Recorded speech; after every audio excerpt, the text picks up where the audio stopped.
نحمده ونصلي على رسوله الكريم أما بعد فأعوذ بالله من الشيطان الرجيم بسم الله الرحمن الرحيم الحمد لله رب العالمين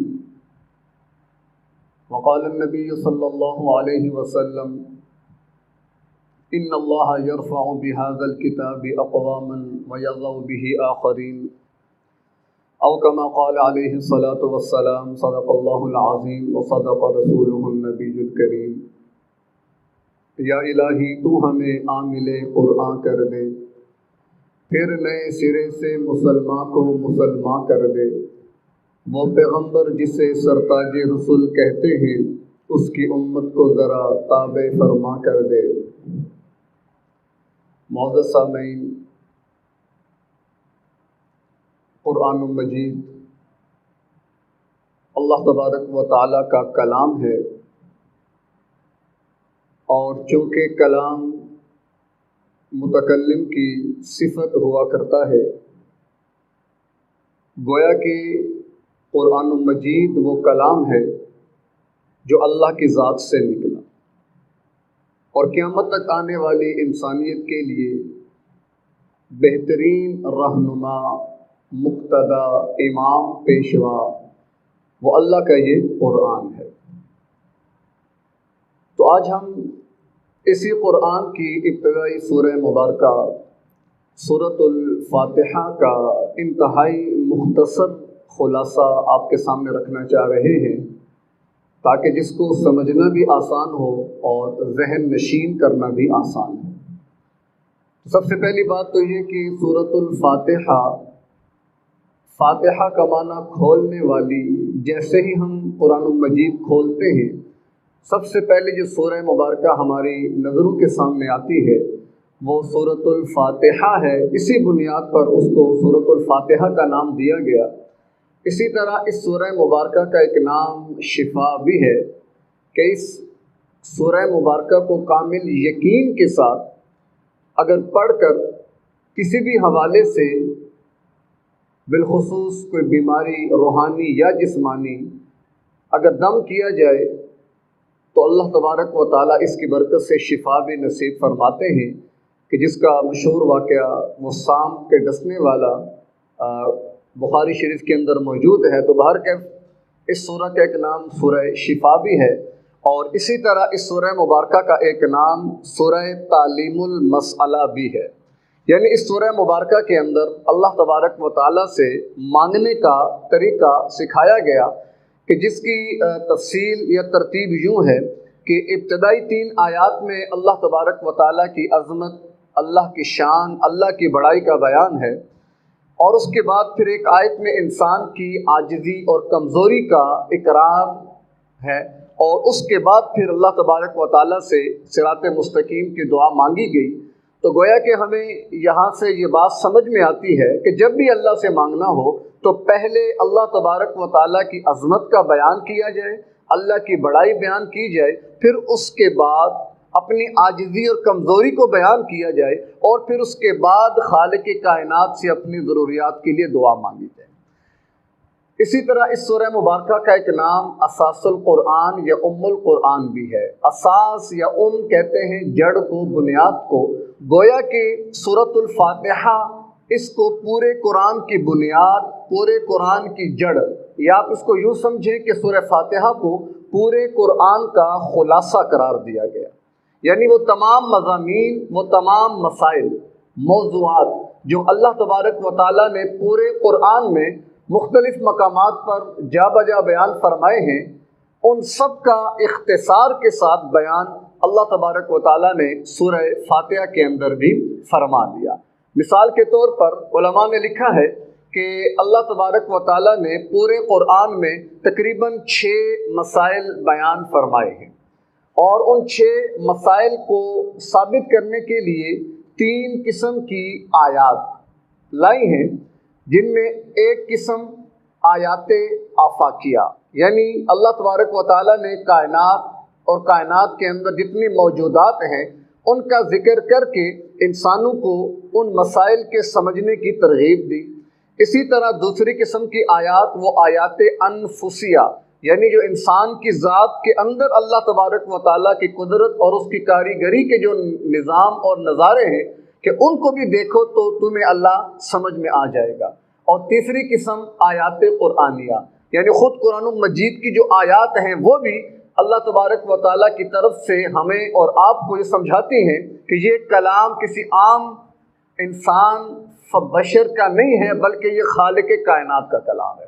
تو ان تین قسم کی آیات، آیات آفاقیہ، آیات انفسیہ اور آیات قرآنیہ کے ذریعے اللہ تبارک و تعالیٰ نے ان 6 مسائل کو ثابت فرمایا ہے۔ اب وہ 6 مسائل کون سے ہیں؟ تو علماء نے لکھا ہے کہ اس میں نمبر 1 مسئلہ توحید ہے، نمبر 2 مسئلہ رسالت ہے، نمبر 3 مسئلہ آخرت، نمبر 4 احکامات، نمبر 5 نیک لوگوں کے احوال، اور نمبر 6 گناہگار یعنی برے لوگوں کے احوال۔ تو یہ 6 مسائل ہیں جو اللہ تبارک و تعالیٰ نے پورے قرآن میں جا بجا مختلف طریقوں سے مختلف عنوانات کے تحت اور مختلف آیات کے ضمن میں بیان فرمائے ہیں، اور ان 6 کے 6 کو اللہ تبارک و تعالیٰ نے سورۃ الفاتحہ کے اندر بھی بیان فرما دیا، جس بنیاد پر سورۃ الفاتحہ کو پورے قرآن کا خلاصہ کہا گیا۔ مثال کے طور پر اب یہ خلاصہ کیسے بنتا ہے اور اس خلاصے کی تفصیل کیا ہے، اس حوالے سے یہ بات سمجھے کہ مثال کے طور پر پہلا مسئلہ تھا مسئلہ توحید۔ اب مسئلہ توحید سورہ فاتحہ میں کہاں ہے؟ تو پہلی ہی آیت مبارکہ الحمد للہ کہ تمام تعریفیں اللہ کے لیے ہیں، رب العالمین جو تمام جہانوں کا پالنے والا ہے۔ اب یہاں پر دیکھیے کہ تمام تعریفیں اللہ کے لیے ہیں، یہ ایک دعویٰ ہے۔ اس دعوے پر دلیل رب العالمین، کیوں کہ تمام جہانوں کا رب، پالنے والا، پروردگار وہ اللہ ہے۔ جب وہ اللہ ہے، تمام جہانوں کا رب اللہ، تمام جہانوں کا پالنے والا اللہ، تمام جہانوں کی خبر گیری کرنے والا اللہ، ہمیں جتنی بھی نعمتیں یا پوری انسانیت کو جتنی بھی اللہ کی طرف سے عظمتیں ملی ہیں وہ سب اللہ ہی کی طرف سے ملی ہیں۔ تو جب نعمتیں اللہ نے عطا کی، کاریگری اللہ کی ہے، قدرت اللہ کی ہے، تمام جہانوں کا اور اس کے اندر بسنے والی مخلوقات کا رب، ان کا پالنہار، ان کا پروردگار، پالنے والا جب وہ اللہ ہے تو پھر عبادت بھی کس کی ہونی چاہیے؟ اللہ کی۔ تو یہی ہے پیغام توحید۔ تو گویا کہ پہلی ہی آیت میں اللہ تبارک و تعالیٰ نے ہمیں توحید کا مسئلہ واضح کر کے اس کی طرف اشارہ کر دیا۔ آگے الرحمن الرحیم کے بعد مالک یوم الدین، اس آیت نمبر 3 کے اندر اللہ تبارک و تعالیٰ نے مسئلہ آخرت کا بیان اشارتاً فرما دیا کہ بدلے کا دن، یعنی اس سے مراد قیامت کا دن ہے، کہ اس دن کا مالک، اس دن کا بادشاہ وہ کون ہوگا؟ اللہ تبارک و تعالیٰ ہوں گے۔ تو یہ مسئلہ آخرت یہاں پہ آ گیا۔ ایاک نعبد و ایاک نستعین، اس کے اندر احکامات آ گئے۔ ایاک نعبد، ہم تیری ہی عبادت کریں گے۔ عبادت کیا ہے؟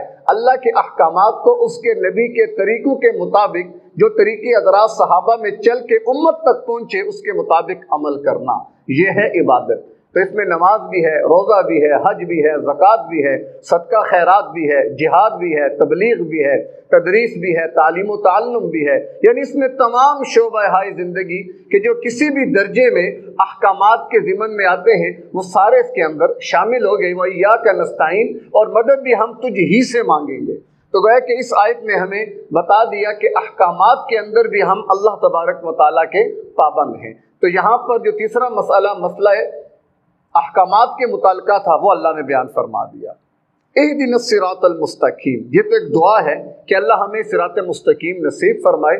صراط الذین انعمت علیہم، راستہ ان لوگوں کا کہ اے اللہ جن پر تو نے انعام کیا۔ اب انعام یافتہ لوگ کون سے ہیں؟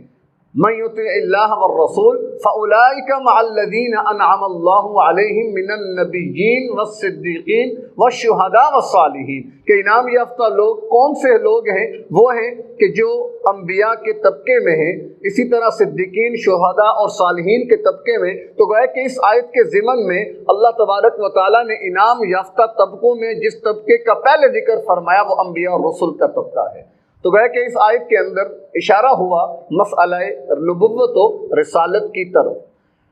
غیر المغضوب علیہم، نہ کہ ان لوگوں کا راستہ کہ اے اللہ جن پر تیرا غضب ہوا، جن پر غضب کیا گیا، وَلَضَّالِّينَ، اور نہ ان لوگوں کا راستہ جو گمراہ ہوئے۔ تو اب یہاں اس آیت میں یعنی اہدنا الصراط المستقیم صراط الذین انعمت علیہم، تو جہاں جو دو چیزیں سامنے آ گئی تھی، ایک تو اس کے ضمن میں مسئلہ نبوت اور رسالت، اور اسی کے ضمن میں شہداء، صلحاء اور صدیقین، یعنی جو عام امت کے لوگ ہیں، تو گویا کہ اس کے ضمن میں نیک لوگوں کا تذکرہ بھی آ گیا، اللہ کے ماننے والوں کے احوال بھی آ گئے، اور غیر المغضوب علیہم ولا الضالین اس کے اندر ان لوگوں کا ذکر ہو گیا کہ جو اللہ کو ماننے والے نہیں ہیں۔ تو گویا کہ یہ تھے وہ 6 مسائل جن کو اللہ نے پھر آگے قرآن کے اندر بڑی تفصیل کے ساتھ دلائل کی روشنی میں انشاءاللہ اس پر بھی آگے تفصیلات آتی رہیں گی۔ تو بہرکیف آخری بات اور مختصر بات یہی ہے کہ سورۃ الفاتحہ کو پورے قرآن کا خلاصہ کہا گیا۔ پورے قرآن کے 6 مضامین، مسئلہ رسالت، توحید، مسئلہ رسالت، مسئلہ آخرت، احکامات، نیک لوگوں کے احوال اور برے لوگوں کے احوال، اور ان 6 کے 6 کو اللہ تبارک و تعالیٰ نے سورہ فاتحہ کی آیات کے ضمن میں بیان فرما دیا، کہ جس کی بنیاد پر علماء نے کہا کہ یہ سورہ فاتحہ اساس القرآن ہے، القرآن ہے، کہ جو تفصیلات اللہ نے پورے قرآن میں واضح کر کے کھول کھول کر بیان فرمائی تھی، وہ ساری کی ساری تفصیلات اللہ تبارک و تعالیٰ نے سورہ فاتحہ کے اندر بھی بیان فرما دی۔